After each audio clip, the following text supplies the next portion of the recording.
Welcome to study 24 Udaipur. इस video में हम सांख्यिकी स्टैटिस्टिक्स के लगभग 50 से भी ज़्यादा मल्टीपल चॉइस क्वेश्चंस को सोल्व करने वाले हैं।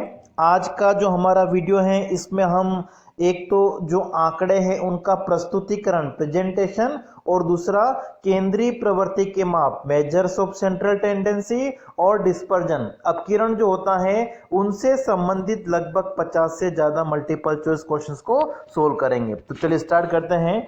सबसे पहला प्रश्न देखिए आज का हमारा, वे चित्र जिसमें आंकड़ों को दंडों या आयत, ठीक है, बार डायग्राम या जो रेक्टेंगल्स होते हैं उसके रूप में प्रस्तुत किया जाता है, कौन से डायग्राम होंगे? बार डायग्राम्स। करेक्ट आंसर आपका हो जाएगा ऑप्शन तीसरा। ठीक है, इस तरीके से हम प्रस्तुत करते हैं रेक्टेंगल या बार्स में। अगला है, एक ओझाई वक्र की सहायता से हम ज्ञात कर सकते हैं। ओझाई वक्र, ठीक है, इसके अंतर्गत क्या होता है? लेस देन या मोर देन, से कम और से अधिक। से कम का अगर हम बनाएंगे डायग्राम इस तरीके से बनता है और से अधिक का अगर हम बनाएंगे तो ओझाई कर्व इस तरीके से बनता है। और जहां पे दोनों एक दूसरे को इंटरसेक्ट करते काटते हैं यहां पर क्या होता है? मीडियन, माध्यिका होती है। तो ओझाई कर्व की सहायता से हम क्या कर सकते हैं? मीडियन माध्यिका को निकाल सकते हैं। अगला है, कालमाला के ग्राफ को कहा जाता है। ठीक है, टाइम सीरीज के जो ग्राफ होते हैं उनको हम क्या कह सकते हैं? टेम्पोरल डायग्राम कह सकते हैं, कालिक चित्र कह सकते हैं। नेक्स्ट है, आंकड़ों के चित्रमय प्रदर्शन का उद्देश्य या आंकड़ों का चित्रमय प्रदर्शन जो होता है वो एक तरह से क्या होता है? आंकड़ों का प्रस्तुतिकरण होता है, प्रेजेंटेशन ऑफ डेटा। अगला है, दो चरों के बीच पारस्परिक संबंध को प्रकट करने वाले चित्र को, दो चरों के बीच में जो संबंध होता है उसको प्रकट करने के लिए हम क्या करते हैं? विक्षेप चित्र, जो स्कैटर डायग्राम होते हैं उनका यूज करते हैं। ठीक है, इस तरीके से हम क्या करते हैं? बिंदुओं के द्वारा प्रदर्शित करते हैं। फिर नेक्स्ट है, किसी ग्राफ पेपर में कितने चतुर्थांश होते हैं? ये ग्राफ पेपर होता है जिसमें हम क्या करते हैं? 4 चतुर्थांश हो सकते हैं। ठीक है, ऑप्शन आपका लास्ट डी वाला। अगला है, आयत चित्र, इनमें से किस प्रकार के आरेख होते हैं, डायग्राम होते हैं? आयत चित्र में हम क्या करते हैं? लंबाई और चौड़ाई दोनों को लेते हैं। ठीक है, L इंटू बी, इसका मतलब क्या हो गया? ये द्विविमीय आरेख हम कह सकते हैं इनको, 2 डायमेंशनल डायग्राम होते हैं क्योंकि इसमें दो विशेषताओं को लिया जाता है, लंबाई और चौड़ाई को, इसलिए। नेक्स्ट है, आयत चित्र के माध्यम से प्रस्तुत किए गए आंकड़ों से आलेख रूप से निम्नांकित जानकारी प्राप्त कर सकते हैं। ठीक है, आयत चित्र के माध्यम से अगर हम आंकड़ों को प्रस्तुत करते हैं इस तरीके से तो इसके द्वारा हम किसकी जानकारी प्राप्त कर सकते हैं? माध्य, बहुलक या मध्यिका की। तो जब आंकड़ों को आयत चित्र या बार डायग्राम के द्वारा प्रस्तुत किया जाएगा तो इसमें जो सबसे ऊपर होता है, ठीक है, इन दोनों कोनों को मिला के हम यहाँ पे क्या कर सकते हैं? बहुलक का निर्धारण कर सकते हैं, मोड। करेक्ट आंसर आपका हो जाएगा सेकंड। अगला है, वृत्तीय चित्र में सभी मदों को बदल देते हैं। सर्कल डायग्राम जो होते हैं उसमें हम क्या करते हैं? जो भी मध्य हमारे पास में होती है उनको एंगल, कोण के रूप में पहले बदलना पड़ता है। नेक्स्ट है, चित्रमय प्रदर्शन का सबसे सरल रूप कौन सा होता है? सबसे सरल रूप जो होगा इनमें से कौन सा होगा? सरल दंड चित्र, सिंपल बार डायग्राम। अगला है, एक परिवार के कुल मासिक व्यय को प्रस्तुत करने के संबंध में सबसे सटीक चित्र। ठीक है, परिवार का कुल मासिक व्यय जो है उसको प्रस्तुत करने के लिए हम क्या करते हैं? ठीक है, कुछ भी हो सकता है, 40%, 20%, 30%, इस तरीके से हम प्रस्तुत करते हैं। तो इसके लिए हम किसका यूज करते हैं? पाई डायग्राम। ठीक है, या जिनको हम सर्कल डायग्राम कह सकते हैं, वृत्त चित्र कह सकते हैं। अगला है, वृत्त चित्र का अन्य नाम है, अभी बताया था। ठीक है, वृत्त चित्र को हम क्या कहते हैं? पाई डायग्राम कहते हैं, ऑप्शन आपका सेकंड। नेक्स्ट है, काल श्रेणी बिंदु रेखा को क्या कहा जाएगा? कालिक चित्र, टेम्पोरल डायग्राम हम कह सकते हैं। अगला है दंड चित्र हैं। बार डायग्राम जो होते हैं वो क्या होते हैं? ठीक है, बार डायग्राम जो होते हैं वो सरल सिंपल भी हो सकते हैं और जिसमें हम एक विशेषता को बताते हैं और एक से ज्यादा विशेषता को बताने के लिए हम इनको पास पास में स्पर्श करते हुए बनाएंगे। मतलब ये बहुगुणी और सरल दोनों प्रकार के हो सकते हैं। नेक्स्ट है, जब दो या दो से अधिक तथ्यों में तुलनात्मक अध्ययन करना हो, कंपैरेटिव स्टडी करनी हो, तो किस चित्र का प्रयोग किया जाएगा? तो कंपैरिजन करने के लिए हम क्या कर सकते हैं? जो बहुगुणी दंड चित्र है उसका हम प्रयोग कर सकते हैं। तीसरा ऑप्शन आपका। अगला हमारा है, ग्राफ द्वारा किसकी गणना नहीं हो सकती है? ठीक है, ग्राफ का यूज करके हम क्या कर सकते हैं? मोड, बहुलक को निकाल सकते हैं। ठीक है, इसे बताया था मैंने आपको अभी, ये आपका बहुलक मूल्य होता है। मध्यिका को भी निकाल सकते हैं। ठीक है, उसके लिए हम ओजाई वक्र का प्रयोग करते हैं, लेस देन और मोर देन, से अधिक और से कम का। जो समांतर माध्य होता है उसको हम ग्राफिकल मेथड से नहीं निकाल सकते हैं। नेक्स्ट हमारा है, वाई अक्ष का दूसरा नाम है। ये हमारा एक्स अक्ष होता है और इधर हमारा होता है वाई अक्ष। ठीक है, जिसको हम वर्टिकल कह सकते हैं, ऊर्ध्वाधर, या कोटि अक्ष इसको हम कह सकते हैं। ऑप्शन आपका फर्स्ट। अगला है, माध्यिका की गणना का आधार है। ठीक है, माध्यिका मीडियन निकालने के लिए हम क्या करेंगे? अभी बताया था, जो ओजाई वक्र होते हैं कौन कौन से होते हैं? एक तो होता है आपका लेस देन, से कम, और दूसरा होता है मोर देन। ठीक है, से अधिक और से कम जो वक्र होते हैं इनको हम कहते हैं ओजाई वक्र। इनकी सहायता से हम क्या कर सकते हैं? मीडियन निकाल सकते हैं। अगला है, बहुलक की गणना का आधार है। बहुलक निकालने के लिए हम किसका प्रयोग करेंगे?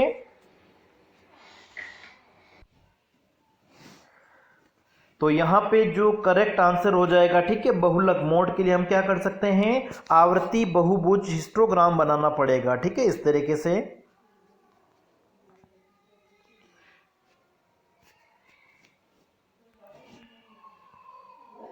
नेक्स्ट है, केंद्रीय प्रवृत्ति के अंतर्गत कौन से माप आते हैं? ठीक है, केंद्रीय प्रवृत्ति के 5 माप होते हैं, माध्यिका, बहुलक, समांतर माध्य, इसके अलावा आपका गुणोत्तर माध्य होता है, ज्योमेट्रिक मीन, और एक होता है हार्मोनिक मीन, हरात्मक माध्य। ये 5 एक तरह से केंद्रीय प्रवृत्ति के माप आते हैं। तो यहां पे करेक्ट आंसर हो जाएगा ऑप्शन डी। नेक्स्ट है, एक अच्छे औसत के गुण होते हैं। ठीक है, केंद्रीय प्रवृत्ति के माप जो होते हैं उसमें हम औसत की गणना करते हैं। तो एक औसत में क्या गुण होना चाहिए? सरल होना चाहिए, स्पष्ट और स्थिर परिभाषित होना चाहिए, एक निश्चित निरपेक्ष संख्या होना चाहिए। करेक्ट आंसर हो जाएगा सभी होना चाहिए गुण ये। अगला है, केंद्रीय प्रवृत्ति के किस माप का सबसे अधिक प्रयोग होता है? केंद्रीय प्रवृत्ति का इनमें से कौन सा माप जो है वो सबसे ज्यादा प्रयोग किया जाता है? तो वास्तविक जीवन में अगर हम देखें तो सबसे ज्यादा जो है वो समांतर माध्य का प्रयोग किया जाता है अरिथमेटिक में। नेक्स्ट है, केंद्रीय प्रवृत्ति की सरलतम एवं सामान्य माप। ठीक है, सबसे सरलतम माप भी किसको कहा जाता है? जो सबसे ज्यादा प्रयोग होता है समांतर माध्य को। अगला है, केंद्रीय प्रवृत्ति के कितने माप होते हैं? 5 माप होते हैं। कौन कौन से? समांतर माध्य, मध्यिका, बहुलक, मीन, मोड, मीडियन, और इसके अलावा ज्योमेट्रिक मीन और हार्मोनिक मीन, गुणोत्तर माध्य और हरात्मक माध्य। अगला है, दिए गए चर मूल्यों का औसत कहा जाता है। ठीक है, दिए गए चर मूल्यों का जो औसत है वो किसको कहा जाएगा? समांतर माध्य को। अगला है, समांक हमारे पास में है 1, 3, 5, 7, 9 का समांतर माध्य। ठीक है, समांतर माध्य निकालने के लिए हम क्या करेंगे? सबसे पहले इन सारे को जोड़ लेंगे। तो ये आपका हो जाएगा 1, 3 हो जाएगा 4 + 5 क्या 9, 9 और 9 18 + 7 क्या 25। 25 में हम क्या करेंगे? कितने मद हैं ये? 1, 2, 3, 4, 5। तो 5 का डिवाइड कर देंगे, हमारे पास में आ जाएगा 5। करेक्ट आंसर आपका हो जाएगा डी।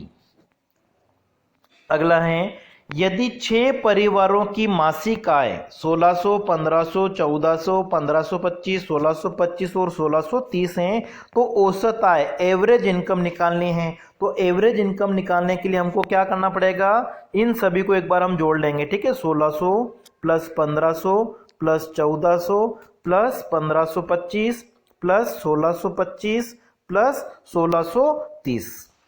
अब ये हमारे पास में 6 परिवारों की दे रखी है, औसत आय मासिक आय दे रखी है, तो इनको हम जोड़ लेंगे। ठीक है, और जोड़ने के बाद में जो आएगा उसमें हम क्या करेंगे, 6 का डिवाइड कर देंगे, 6 का भाग देंगे, वो हमारा आंसर हो जाएगा। ठीक है, आपको करना है, चेक कर लेना कितना आंसर आता है। शायद आना चाहिए 1547 आना चाहिए। ठीक है, फिर भी इसको आपको चेक करना है एक बार कि इनमें से क्या आ रहा है। इन सभी को आप प्लस कर दीजिए, 1600 plus 1500 plus 1400 plus 1525 plus 1625 plus 1630, और फिर जो आएगा उसकी जोड़ में हम क्या करेंगे, 6 का डिवाइड करना, 6 का आपको भाग देना है, वो हमारा आंसर हो जाएगा।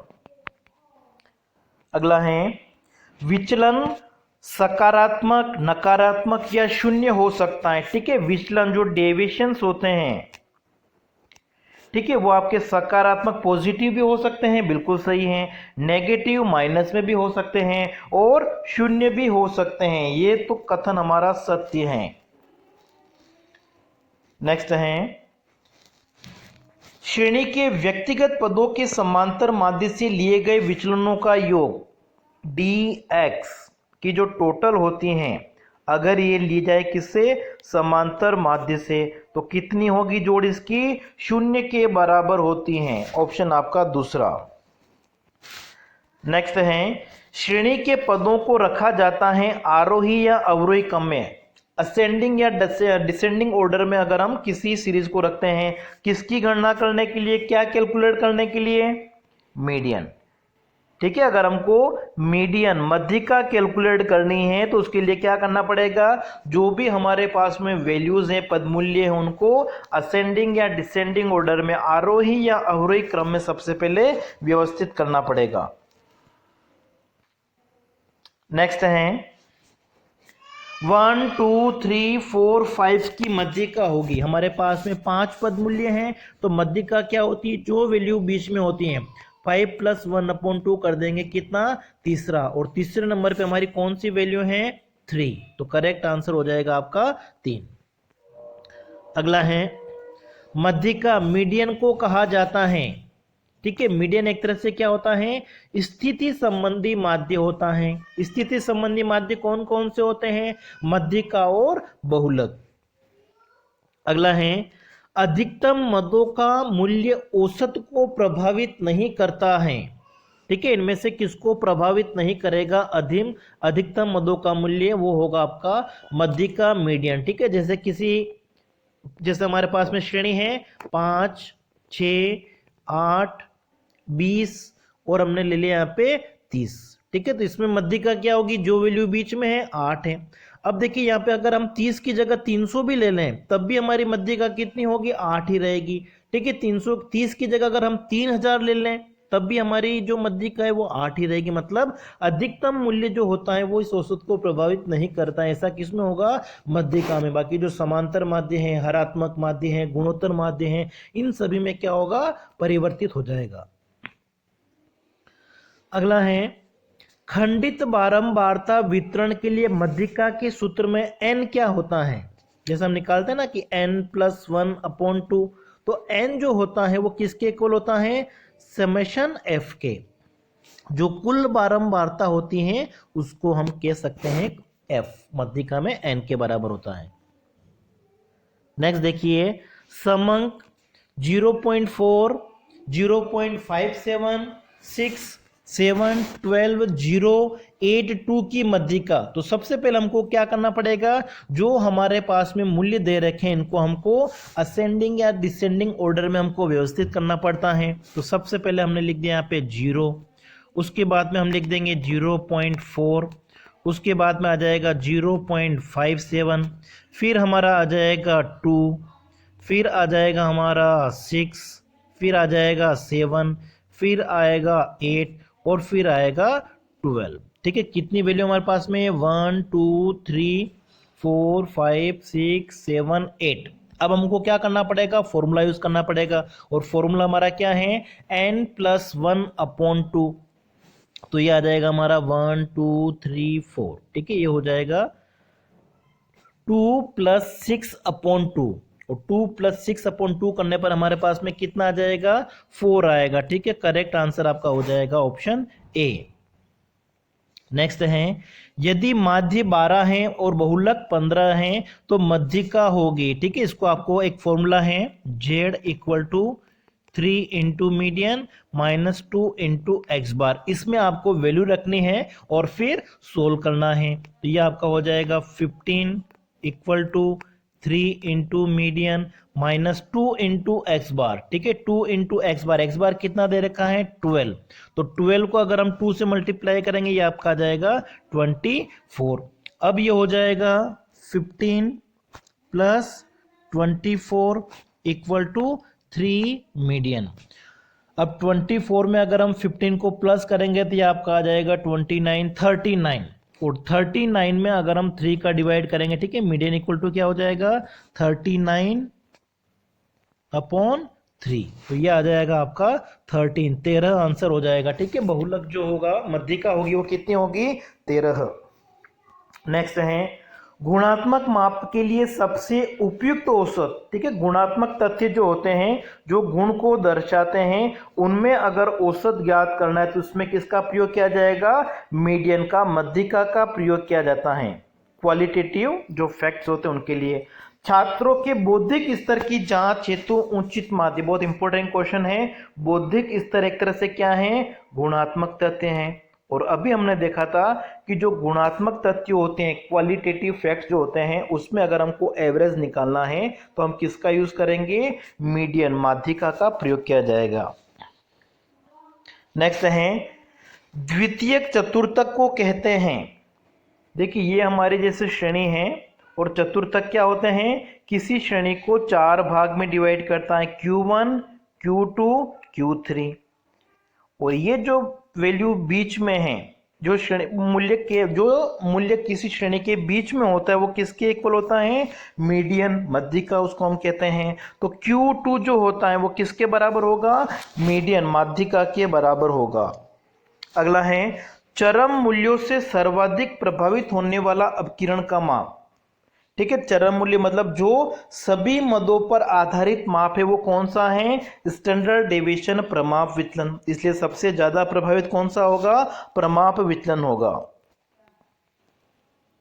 अगला है, परास का अर्थ है, ठीक है, परास, रेंज क्या होती है, किसी श्रेणी के अधिकतम और न्यूनतम मूल्य जो हैं उनके बीच के अंतर को हम कहते हैं। तो ये आपका हो जाएगा ऑप्शन फर्स्ट, अधिकतम और न्यूनतम प्रेक्षणों के बीच में जो अंतर होता है उसको हम कहते हैं परास, विस्तार भी कह सकते हैं रेंज।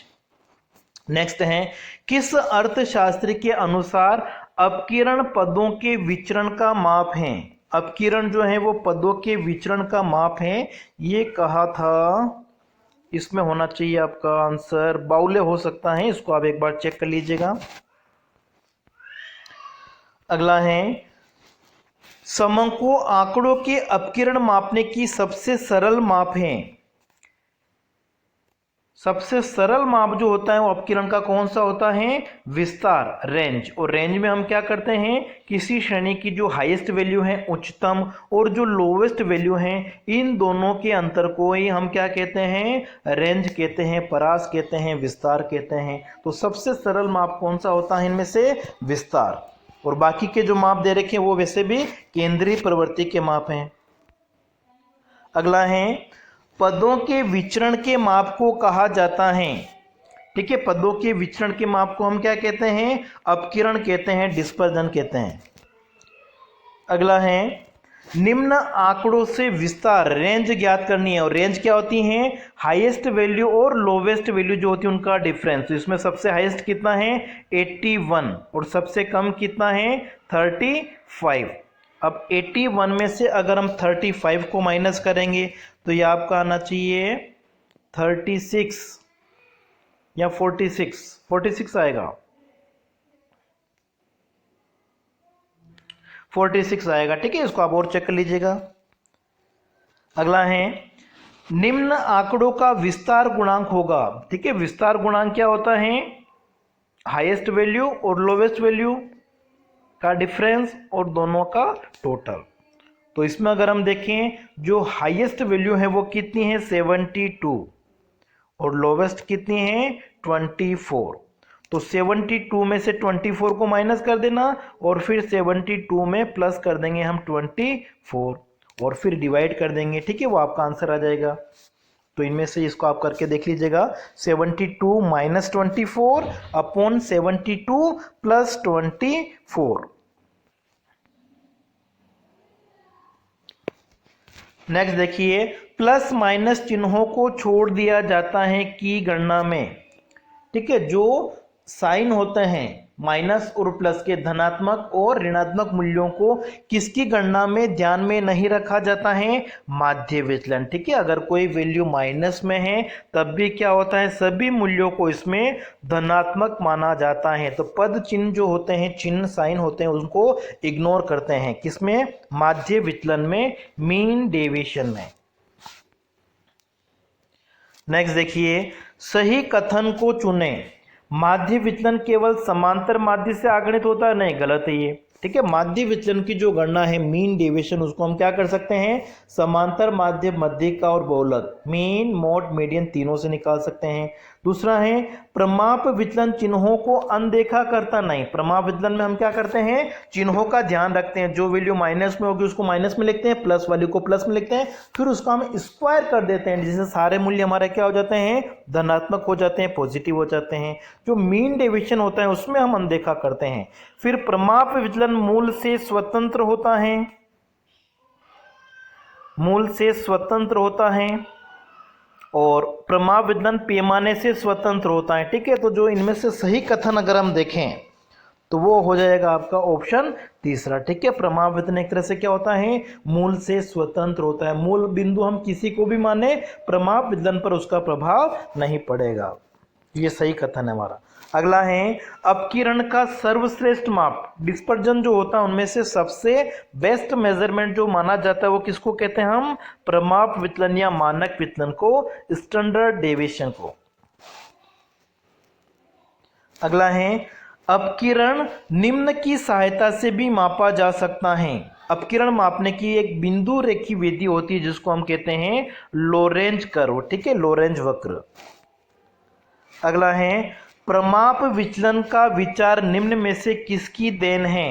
स्टैंडर्ड डेविएशन का जो कंसेप्ट वो दिया था कार्ल पियर्सन ने। अगला है श्रेणी के प्रत्येक मूल्य पर आधारित माप। ये हो जाएगा आपका प्रमाप विचलन, स्टैंडर्ड डेविएशन। ठीक है, प्रमाप विचलन स्टैंडर्ड डेविएशन में हम सभी मूल्यों को लेते हैं, और सभी मूल्यों को लेते हैं इसमें अंडर रूट का यूज किया जाता है, इसलिए इसको सर्वश्रेष्ठ माप भी कहा जाता है।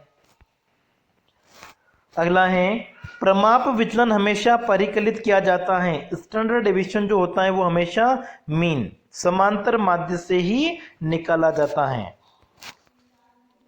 अगला है निम्न में से कौन सी अपकिरण का माप नहीं है? ठीक है, माध्य विचलन, मीन डेविएशन अपकिरण का माप है। प्रमाप विचलन जो है वो भी अपकिरण का माप है, स्टैंडर्ड डेविएशन। बहुलक, मोड जो है वो केंद्रीय प्रवृत्ति का माप है। और आज का जो हमारा अंतिम प्रश्न है, माध्य विचलन निकाला जाता है, मीन डेविएशन इनमें से किससे निकाला जाता है? तो मीन डेविएशन को हम मोड, बहुलक से भी निकाल सकते हैं, मीन माध्य से भी निकाल सकते हैं, मीडियन से भी निकाल सकते हैं। तो इनमें से कोई एक। इसका मतलब ये हुआ कि जो माध्य विचलन जो होता है वो इनमें से किसी से भी निकाला जा सकता है। बहुलक से भी निकाल सकते हैं, माध्य से भी निकाल सकते हैं, मीन, और मध्य का, मीडियन से भी हम निकाल सकते हैं। तो माध्य विचलन के लिए हम इनमें से किसी एक का प्रयोग करते हैं। और सामान्यतः माध्य विचलन के लिए हम क्या करते हैं? अगर प्रश्न में हमारा दिया हुआ नहीं है तो हम क्या करेंगे? मीडियन, मध्यिका से माध्य विचलन की गणना करेंगे।